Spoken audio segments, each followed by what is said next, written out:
everybody, I'm Tommy, and you're on the lifeboat. How are you? Last December 9th, we were cooking on the lifeboat in December. We were doing 2 and 3 videos a day, and there was an awful lot of stuff coming down the pike about Diddy. And I'll be honest, man, I missed this story. I really did. I missed this story until I saw this is rugged, man. I saw this come across the UP, and there was this article about this man, young man, 46 years old, Robert Brooks, Robert L. Brooks. He was an inmate at New York's Macy Correctional Facility. Brooks was beaten to death in one of the ugliest things that has ever happened. It's so much worse than watching the Rodney King stuff. It is. There'll be a trigger warning on this like you wouldn't believe. And what I'll tell you is the show that I do with Casper every single morning is called After the Bars. And we're going to be playing this video and backing it up and playing it slow. If you don't want to see it, that would be a good one to skip. I'm going to give you the highlights the way that I normally do it here. I'm going to talk about it. Here's the thing. I've told the story many times when I went to Lewisburg. And I got pulled off of that bus with a bunch of other dudes, black guys, white guys, Mexican guys, Native American guys, everything you could think of. And we're all on this bus. And when we first pull up, we're all sitting there silent. And the corrections officer walks on and he says to the bus driver, which one of these convicts has been giving you, it's a little early in the show for the language, but anybody here being a nozzle, you know? And the guy goes, no, man, this is one of the quietest rides I've ever taken. And it's the truth. Everybody in there was pretty much silent. I don't know what it was about the night, but nobody was talking much. And he goes, damn, I was really hoping to throw somebody down a flight of stairs. And I had a friend with me on the bus I called Stank, black dude. Probably about Brooks's age now. This was a long time ago, though. And he goes, man, they're funny. He said, you think they do this show for every bus that pulls up? And I said, yeah, I bet they do. Well, we got to find out because another bus pulled up while we were there, except we were naked, standing in cages that are about this wide. And everybody got to take all their clothes off. And the cages are just wide enough for your shoulders. In fact, if you're semi-decent size, you got to kind of turn so that your shoulders are kind of diagonal in the cage. And they're mesh, and there's a whole huge-ass line of them, and that's how they process people in. But me and Stank are looking up the stairs, and the next bus pulled up. 3 pulled up while we were there all together, 2 other than ours. And when the second bus pulled up, the guy got on there to make his speech. But when he got off, he had an inmate with him who he proceeded to throw down 2 flights of stairs with his hands shackled in front of him. There, you know, when you're on the bus, your hands aren't behind you. They're shackled to a belly chain. And then they do this thing where they strip you out and they say, you're going to bend over, you're going to spread them, and you're going to cough.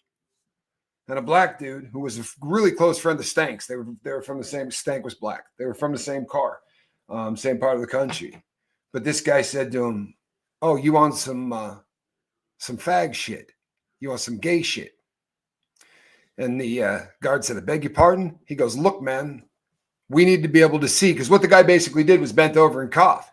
And the cop was like, no, man, I need to see your equipment. I need to see that there's not something protruding out of you, you know? And he said, yeah, you on some gay shit, got all lippy. And I'm not joking. We never saw him again. Now, I don't mean that they knocked him off of the face of the earth, but they took him away that night. And then we got scattered off to the units that we went to or whatever. But the point I'm making is when a new bus would come in, someone was getting their ass kicked. It's just the way it was. Great to see you, babe. Glad that you're here. And hello to all of you. Big fans of everybody on the lifeboat. I really am. Due to cognitive decline, I'm doing things I've never done before. I'm working with notes. I'm spending a little bit less time in the comment section. On the bright side, it ends up with me giving a lot more credit to the people whose stuff I watch. But if I'm doing it on the fly, I'm probably not giving credit to. There's a lot of people out there doing great work. But I know that it's probably a bummer because I used to spend an awful lot of time talking to people. But this is, if I'm going to continue this and be able to do it and put out a product that I'm proud of, this is probably how I'm gonna have to do it. But this gentleman, look, I don't make anybody a saint. You know what I'm saying? I don't. George Floyd was passing counterfeit money when that started. Right? Guy had a criminal record longer than mine, and he was wasted on fent when all that went down. Nothing that happened to him ever should happen to any human being, ever, right? He was murdered. He was. But that whole thing, he was murdered by a set of rules that those poor guys trained on. It was a horrific situation all the way around. Everybody lost, right? And you kind of hope that we learn and maybe we become smarter animals. Now, Mr. Brooks was in prison for a reason. He had done something foul. But you know what? Everybody that goes to prison's done something foul. And the guy didn't deserve what he got. And here's the craziest part of this. So I'm waiting for the blue wall. I'm waiting for the story, right, that they're going to put up that are going to protect these cops. I'm waiting to hear, what did this guy do that was so foul that they're going to be able to say, well, you know how it gets sometimes with any kind of people like this. And what I mean by that is this is a gang. Yeah, they might all be wearing a uniform of the state, but they're a gang. They're a bunch of dudes that all ride on the same car, right? And they get adrenalined out like everybody else. So I'm looking for the story. I've done a decent amount of time. I've watched inmates stoke up guards until guards just said, I'm not taking this anymore. And then they get out of control. And it's like a gang beatdown. And they don't stop, and all of a sudden someone's brain dead. This didn't happen in this case. They're not even putting that story out. Their story is they singled this guy out and just started beating on him. And we saw a video, and you're going to see it with Casper and I on After the Bars, the Morning Mayhem show. We're going to break it down for you. But you know what you're not going to see? A bunch of other beatdowns that aren't even recorded. They started beating on this guy before he ever got in the building. Now, who knows, right? Maybe he got lippy on the bus. But nothing that he did, if an inmate gets lippy, you're not allowed to beat him up. You can make his life hell. There's a lot of things that they can do to you without beating you up to make your life hell. If you get really lippy, thank you, Jennifer Folsom. I appreciate the support. I really do. If you get lippy with an officer, there's about 101 things that they can do to make your life miserable, and they never have to do this. When I got beat up, if you're new to the lifeboat, I took a tremendous ass kicking at the hands of a bunch of cops. But I didn't get there by accident. You know what I mean? And I'm also not going to say that. Anyway, I hit an officer. And if you punch a corrections officer, you got a pretty good idea what's coming.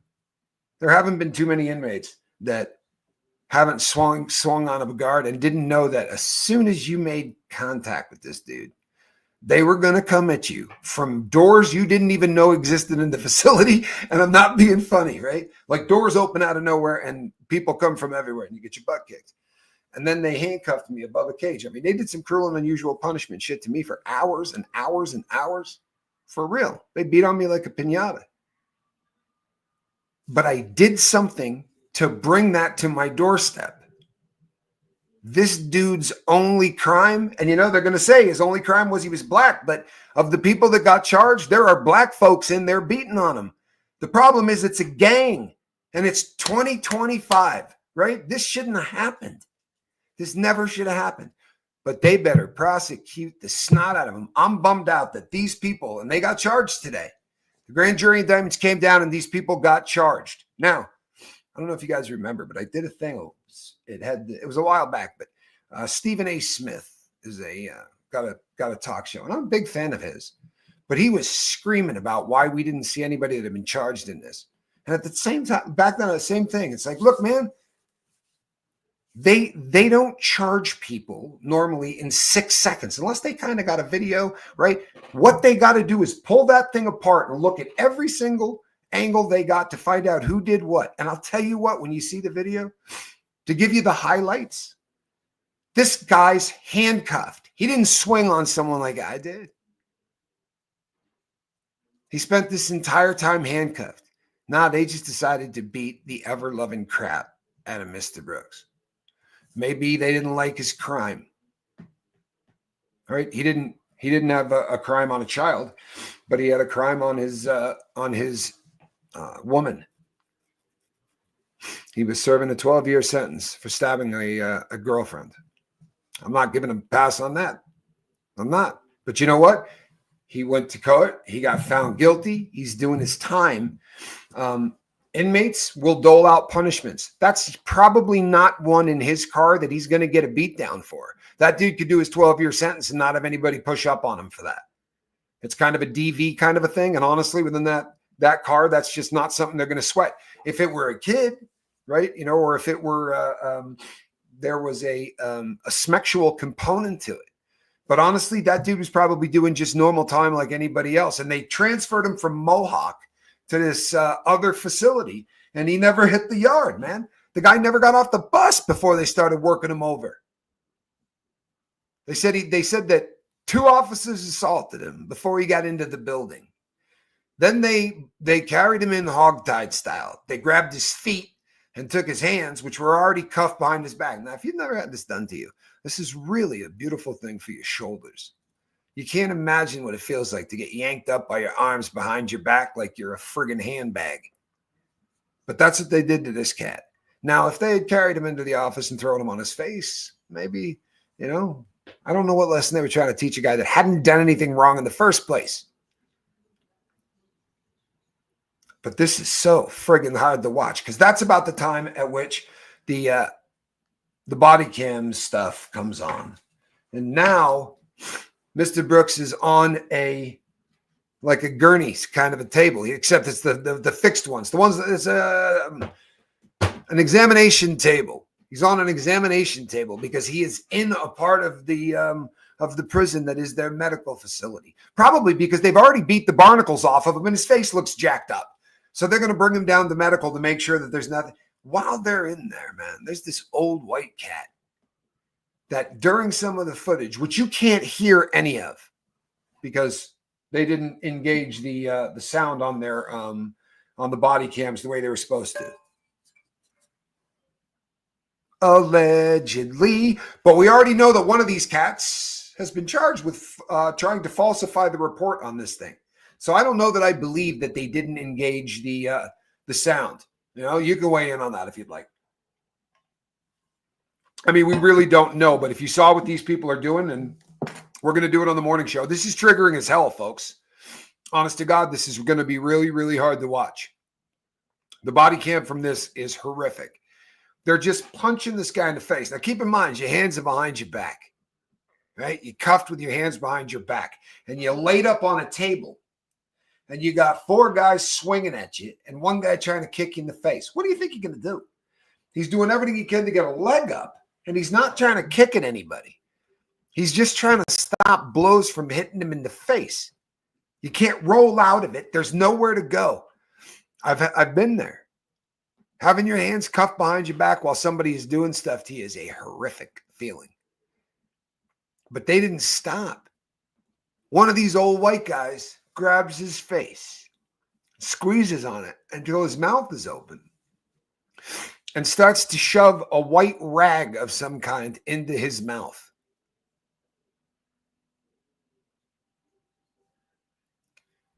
There's protocols for frickin' everything in the entire world. You wouldn't believe it. So you're sitting there and you go, and you spit at an officer. There's a protocol for that. The officer has to go and get what they call a spit hood. Now, are they going to put that spit hood on you nicely? I'm proud to say I've never had a spit hood put on me, but I've seen them put on a bunch of people. And usually it's not very nice, but you're spitting at somebody. That's a pretty nasty thing. This guy didn't spit at anybody. In the report, there's nothing he did. There is nowhere in the report. And this is the report written not by his attorney, the attorney for his family. This is by the people whose job it was to protect him. Right? They just murdered him. That's it. There's no other way to look at this. They beat this man to death. And there is absolutely no reason whatsoever that it happened. just in time for Christmas. His son has come out and made some statements to the press. So has his brother. Two unbelievably articulate, intelligent. The young guy is going to remind you a lot of Voldemort's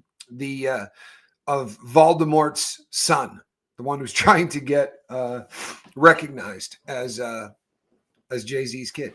Just a soft-spoken, he said, I'm never going to get my dad back. Nothing that happened today is ever going to get my father back.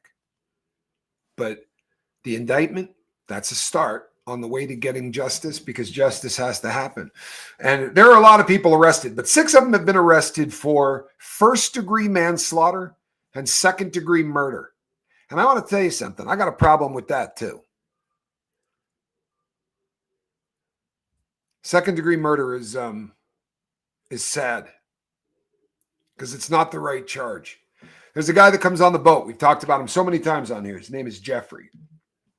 Jeffrey got a life sentence in prison. Now it was life with the possibility of parole. And he did everything right, and he got parole. And since he's been pardoned after getting out, he put in for to be pardoned of the crime. It was an accident. I mean, of sorts. He had no intention of killing the person he killed. He picked up a pool cue in a bar fight and he swung it. He picked up a pool cue and he swung it. Keep that in mind. The person he swung it at did this number, and it hit the person behind him, a woman, and killed her. And he went to prison with a life sentence. He didn't fight it. He pled guilty at arraignment, which in the feds you can't even do. And the judge said, no, you can't plead guilty here. He said, I'm guilty. I'm not fighting this. I did it. But here's what they charged him with: first-degree murder. Because they said first-degree murder, premeditation in that state of Nevada. Premeditation meant two thoughts, 2 actions. That's all it takes. He picked up the pool cue. He swung the pool cue. Premeditated murder. Now you can agree with that or you can disagree with that, whatever the case may be. But how are you going to tell me when these guys pick this dude out, singled him out? This is a bus full of people. Were they carrying everybody in there hogtied? Were they shoving rags down the throats of all of the people that they transported that day? No, I would say picking him out was the first action, in my opinion. Right? This is our guy. And they had a bunch of chances to stop. Whatever point they're trying to make, who knows? And you know something? You're going to hear a lot about the fact that these people are super overworked. That's the truth, right? They overwork the hell out of these guys because they're understaffed to beat hell. They're having problems with correctional staff all across the United States. New York is one of the worst spots. But we're going to hear a bunch of people that are gonna really start talking about that particular issue, no matter what it is. Right? The state's job is to make sure that this doesn't happen to Mr. Brooks. They murdered him. There's no reason on God's green earth that this man should be dead. He didn't do anything wrong getting on the bus by their own accounts. And you know why they said this? You know why they didn't try to come up with a good story? We haven't seen it, but I promise you there were cameras on that bus. I never went anywhere when I was in prison. I swear to you, the only place that you're not on a camera is in your cell. When we were transported, there were cameras in 3 or 4 places on that bus. They know whatever happened on that bus, and it's nothing. Because in their report, it says Brooks did nothing at all to bring this on, to precipitate this. Nothing. What the actual F is wrong with our planet? On December 9th, 2004, Brooks was transferred to Mohawk Correctional Facility to Marcy Correctional Facility. Shortly after his arrival, while handcuffed during a medical examination, he was subject to severe physical abuse by multiple corrections officers. Body camera footage reveals officers punching, choking Brooks, who was restrained and appeared compliant. Despite his evident injuries, the assault continued, resulting in Brooks losing consciousness. He was transported to the hospital and died the following day, December 10th, 2004. That article was written back in December when I wasn't following this. That was the article that was written back on shortly after the incident happened in December 9th. But see, that's really not what happened. He was brain dead at the facility. Yeah, he may have died later. They knew it was over while he was there because they started trying to F the paperwork up right then. See, they had to come up with a story, right? Because now they killed the guy and they were going to have to explain. And when you see the footage, if you choose to, and if you choose not to, I get it. But there are so many times in the body cam footage where this man tries to sit up, or one jack off tries to jerk him into the seated position while another guy's trying to kick him in the chest or the face. But while they're manhandling him, his face would come up this way. And you can tell this man has had it, right? Whatever you're trying to impart with this beatdown, the message is already there. This guy's not yelling. There's no fight in this guy. But his face, he looks like Rocky Balboa in the first Rocky movie. It's god-awful is what it is. There's no way in hell these people should be charged with second-degree murder. They beat him up on the outside right after they got him out of the bus, okay? The fact that you continued to beat him when you got into the hallway, right, to bring him down into medical. The fact that you beat him again when he got into medical. It looks like you're trying to kill him to me, right? This looks like this is no longer whatever you're trying to kill this guy. He's not fighting back. His hands are behind his back. What the hell are you doing? It makes no sense. It's like watching people who are possessed. If it was all white guys, you'd scream, this is just a bunch of, card-carrying KKK dudes. But there are black dudes in there. God help us, man. 10 officers, not 9 people today got this was all grand jury indicted, by the way. The grand jury indicted these people. The investigation is done. I promise you they're done. There's no defense for this. I'm talking about zero. These people just have to realize that they're going to spend a big-ass chunk of the rest of their life in prison. They should get life. Not one of these people should ever walk out of prison. There's no way. How do you justify beating to death a guy? There's nothing he could have done. Let's say he said the most vile thing, because look, we can't hear conveniently. We can't hear what all of these guys are saying. I could have narrated it for you. Nice kick. I mean, this old man rearing back with his foot. You've probably seen that if you've seen or Googled this or anything, like one of the first shots and one of the first stills you're going to see is an old white guy reeling back with his foot to kick a black guy who is prone on an examination table with his hands cuffed behind his back. God help us, man. This is one of the most depressing things I've ever. I'm obviously really late doing this. This is just one of the most difficult things to look at, one of the most difficult things to read about. This could have been me so easily. Could have been. Could have been Russ. Could have been Casper. And you know how many times this shit happens and there isn't a body cam? For real. When I was in the feds, there was not a cop in the feds that had body cam. There wasn't a body cam. Now, legitimately, every friggin' room is wired for sound. I mean, they had cameras friggin' everywhere, except showers.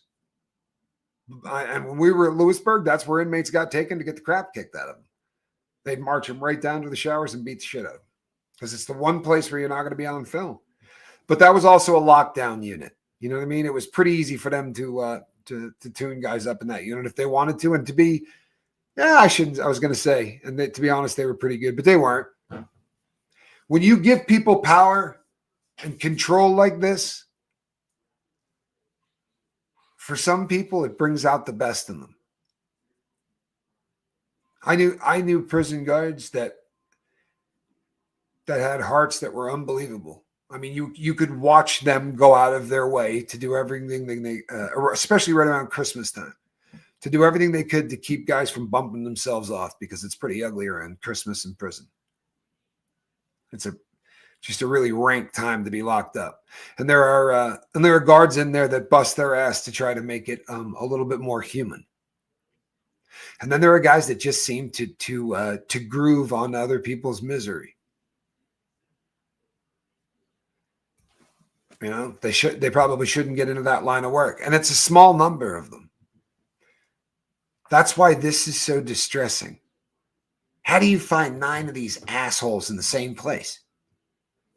How many other people have they done this to who didn't pass away? How many beatdowns have these guys done because the man did nothing? What is it, a lottery? We're going to randomly pick. What do you say, number 5? Nah, 7. Lucky number 7. Shoving a rag down his throat. It's a kind of gesture that anybody logical might go, well, maybe he was saying some really vile shit to him, but his mouth's not moving. In fact, by the time they're trying to shove a rag down this dude's mouth, he's not really moving. I mean, there's not even much fight left. And I mean fight not as in fight. His hands are behind his back. I mean, he's not even rolling away from the punch as much at that point. It's one of the most god-awful things I ever watched. I'm not kidding. It's depressing.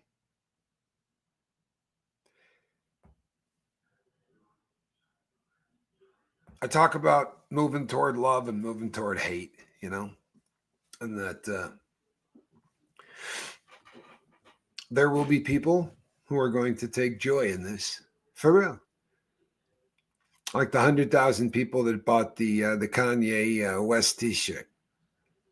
There are some evil people on this earth. It's amazing that 9 people that evil all seem to be in the same place at the same time. But to beat a man to death when his hands are cuffed behind his back, I hope that they get really long prison sentences, and I hope they F up the paperwork and that these people hit general population. I hope that inmates get a shot at these guys. I hope they put them in a black unit, and I hope that the brothers get a shot at these guys. And I know that doesn't sound like somebody moving toward love, and I apologize. But this is the most foul thing I've ever seen, and it could be Q. It could have been any number of people that I care about that just might have been the wrong number getting off a bus.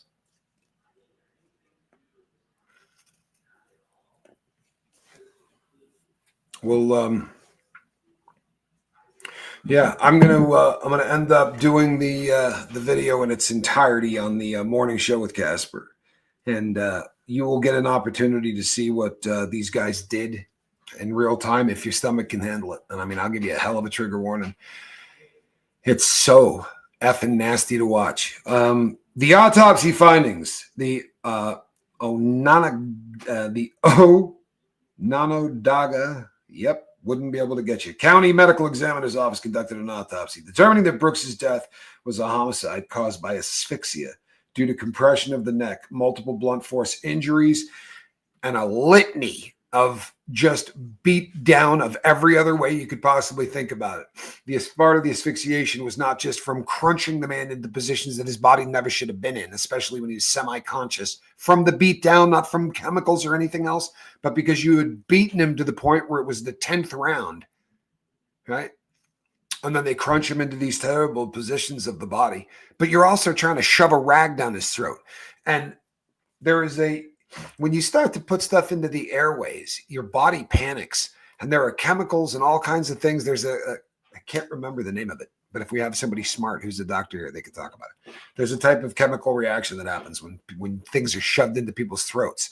It happened in the Homolka case out of Canada when they did that to what's her name's sister. It was a terrible. Carla Homolka's sister had something shoved into her mouth. They taped it over. And it causes your body to build up some kind of an acid or something that kills you. It's a rugged way to die.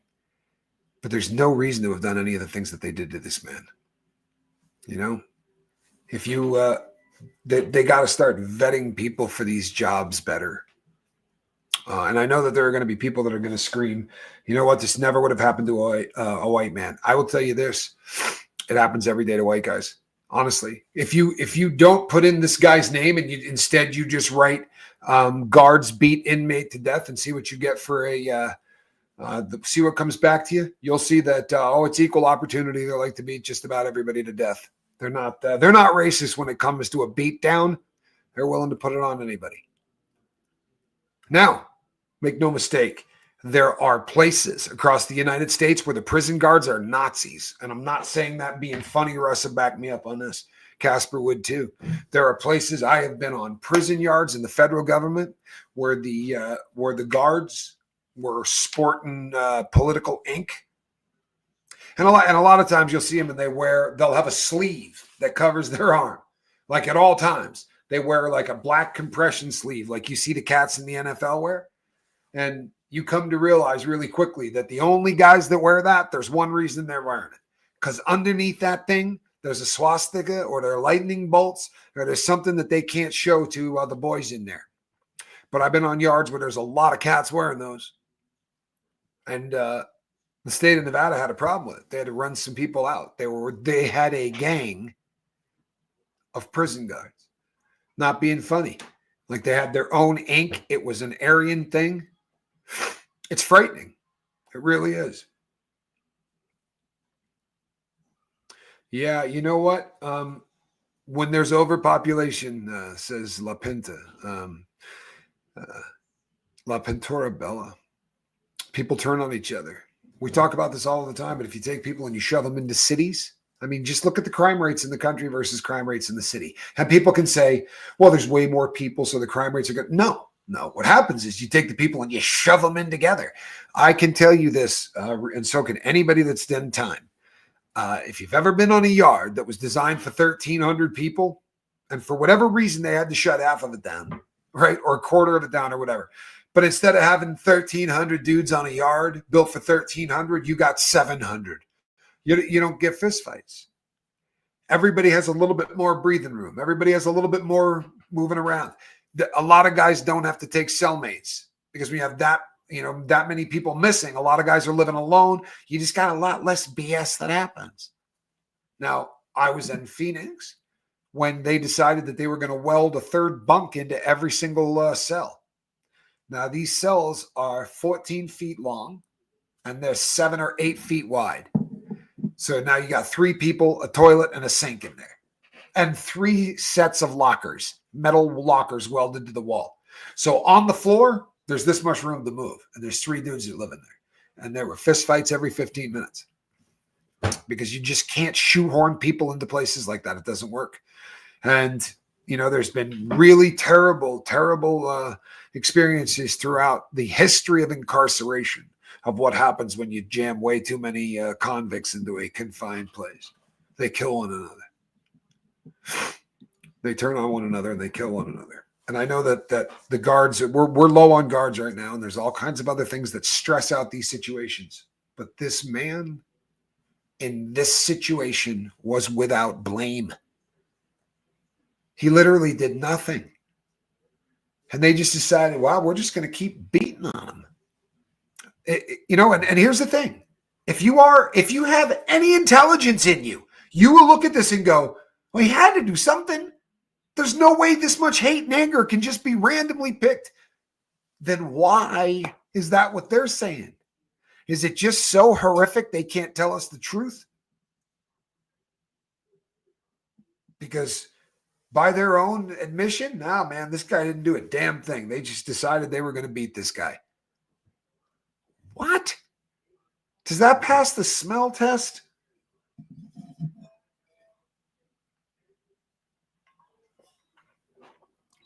Long Island Audit was in the court room today recording these monsters. Oh, no way. Wow. My heart goes out to you, Long Island Audit. My heart goes out to you. It had to have been a very difficult place to be. I feel so badly for the family of Mr. Brooks. He was halfway. No, you're fine, Bailey. Halfway through your sentence. If you've ever done time, you know that is a really epic moment.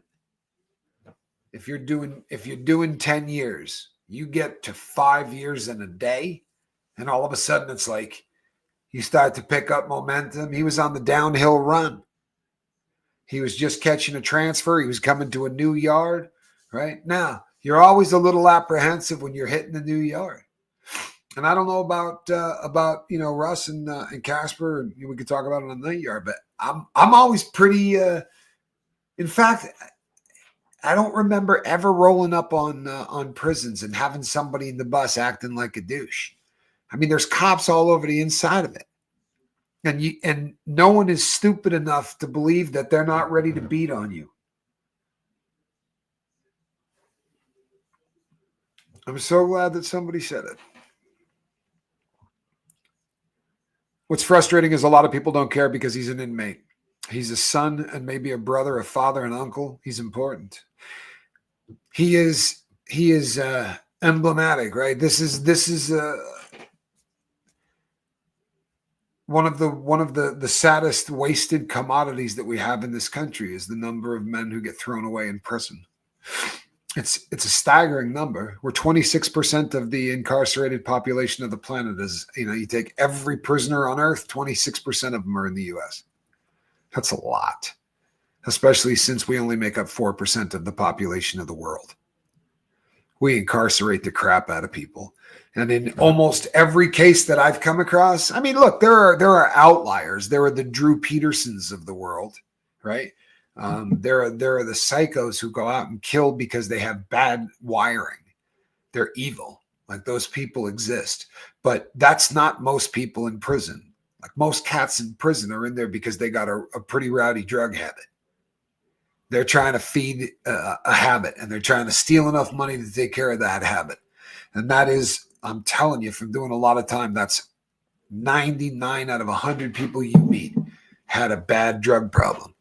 I mean, I robbed banks, but if you watch Fast and Furious and you think I rob banks so that I can drink Cristal and sit in lounge chairs and my house had like glass floors and all of that stuff, it's not how it goes down. Actually, believe it or not, it's kind of a blue-collar crime. You don't get millions of dollars when you rob a bank. You don't. It doesn't work like that. You get, for what you risk, you get relatively small amount of money. But once a person gets arrested, nobody cares anymore, except your mom, your son, your brother. But as a society, what do we say? Lock them up and throw away the key. The part of that expression that people don't realize is that 80% of those people that you lock up and throw away the key comes back. 80% of those people that you ship off to those shit farms that turn people into way worse criminals, 80% are going to get back out and come back into your society. And this isn't a brag thing. It's more of a fact thing. But there's a handful of people that, folks watch who got out of prison and started YouTube channels. And the reason that there's a handful is, in all honesty, man, most people go back. If you look at the statistics, it's crazy how high the statistics are. The recidivism rate for people going back to prison. I mean, it took me a lot of tries to stop going, because once you get caught in that merry-go-round and you get caught in that system, it's designed to pull you back in. I mean, the deck is stacked against you. It really is. But I'm heartbroken for this family. I'm going to get myself in order, and I'm going to do like I have my notes here, but I'm telling you, this tore me up. I usually go live at 7:05, and at 7:05 I couldn't speak. The bad triggers. It's like watching guys on a prison yard beat a dude to death. That's what it looked like. It's just what it looked like. It looked like a gang that had a dude on the ground, and they were going to stomp him out. They were going to beat him to death. Except this guy wasn't on the ground. He was on an examination table, and this gang was getting paid by the state of New York to protect that man. It's disturbing as shit. Nobody should ever die in a fight while their hands are cuffed behind their back. That is a god-awful way to die. It really is. One moment.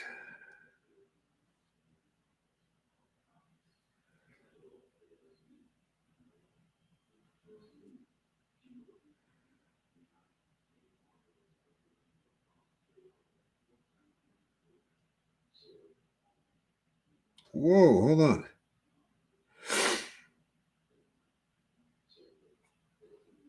Yeah, you know what? I'm sorry, people. I have no idea what you're talking about. Sorry, you got me lost. I have no idea what you're talking about. I really apologize. Um, my heart hurts for this family. I hope that they get justice, and by justice I mean that I would like to see the charges amended to first degree murder. I really would. I think that would be justice. This wasn't a fist fight. Second degree murder. You know what I mean? I don't know. It seems to me that if you're, I just don't get it. I don't get it at all, and I don't understand. Like, these people need to be prosecuted to the fullest extent of the law. People need to realize that if you beat a guy to death with his hands are cuffed behind his back, they're not going to give you second degree murder. They're going to throw the effing book at you. You're going to get as much time as they can possibly give you. Or if it makes you better to call, make you feel better calling it second degree murder, that's fine. But give them life in prison for it. No possibility of parole. You took a man's life for no reason. You should not ever walk free again. I understand circumstances. I've met people that have killed folks, right? I've met a bunch of them. The average person probably doesn't meet a murderer in their lifetime. I have met a grip of them. And there are times where they'll tell you what they did and you go, oh, I can see that. I mean, as crazy as that sounds, I knew some people in prison that there was a guy that was, it was a revenge killing for something that happened to his sister. I'm not going to tell you the story. It's not mine to tell. But when he told me the story, I went, Chad had done the exact same thing. And he said to me, he goes, I don't have a bad day in here. He said, I was completely at peace spending the rest of my life in here. I was ready to trade me for him. I was cool with that. He said, I don't have a bad day in here. Not a day of regret, nothing. Now, probably doesn't make sense to everybody, right? But my point is, there are times where you can go, well, I wouldn't have done it, but I understand why you did it. And maybe there are times you'd say, yeah, I might have even done it. But this was just sickness. You know what I mean? Like, I wouldn't be okay with somebody doing this to an animal. I wouldn't. I'd beat you. I mean, if I caught you doing this to an animal, I would be a very pissed off human being. How do they think? I'm so saddened that this is the world that we're still in. I really am. And it isn't racism. It's power. It's power. It's the same story over and over again. These men had complete control over him. Power. He was hogtied. They were carrying him by his feet and his hands. You got a beat on this dude? What was he going to do? Get up off the deck and take you out?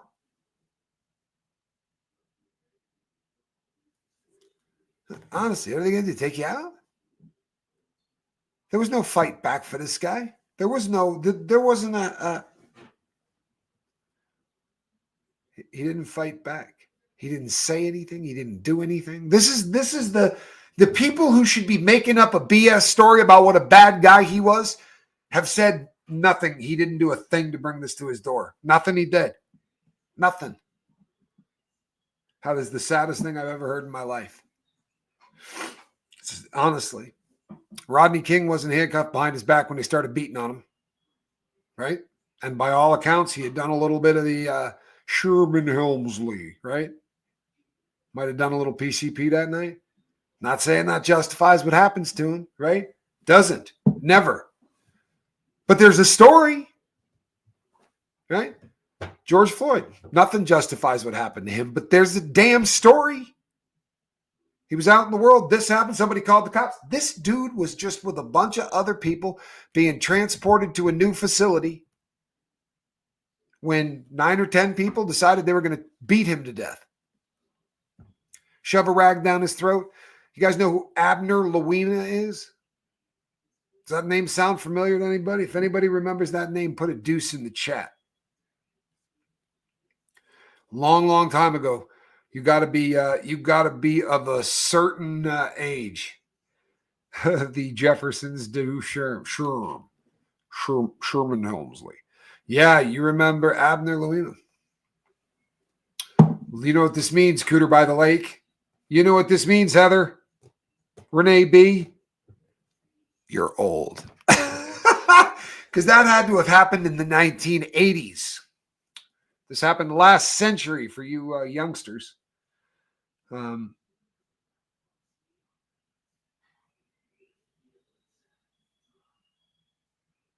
Humble and kind. Send me that, please. Send that to TommyScoville@gmail.com.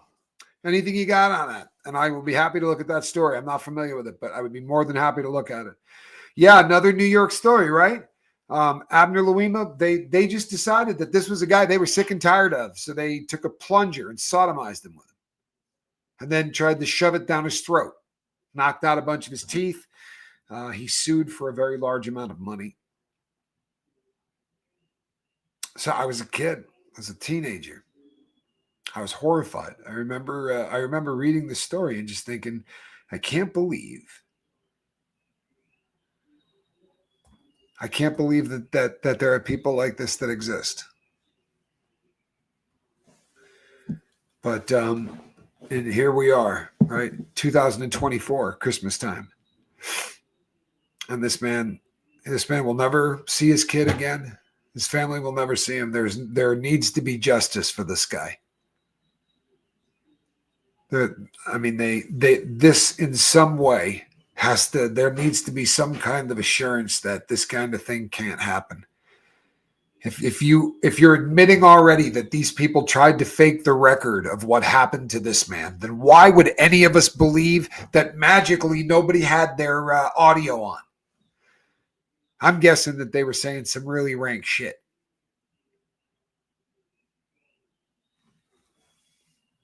Two years after Abner Louima, there was Amadou Diallo, 41 shots. Oh my God, I remember that. Oh my God, I remember that. They showed the street and they had there were they got to put those little triangle things everywhere where one of the spent shell casings hits the street. Every single cop fired at this guy. Like they unloaded on him. But wrong guy too.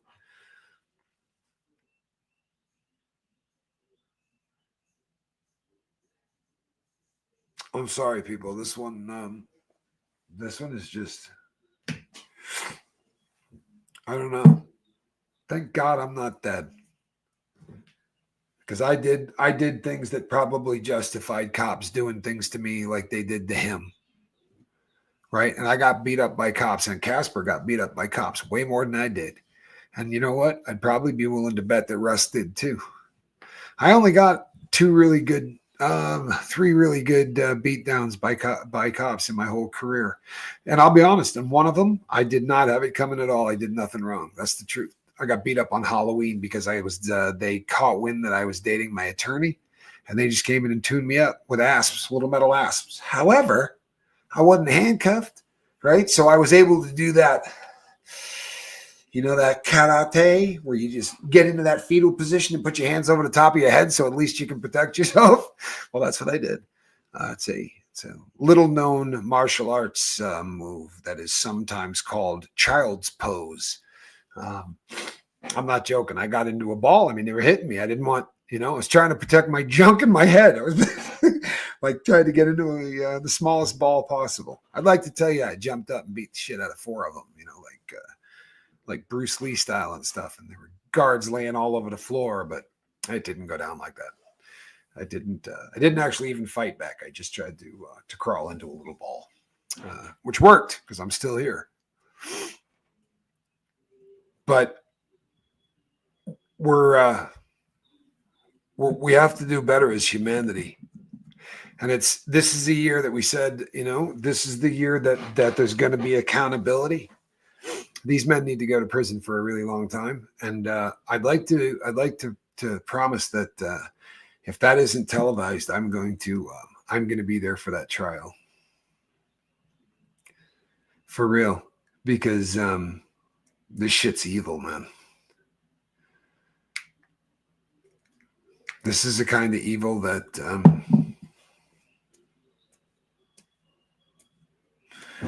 This is really ugly stuff.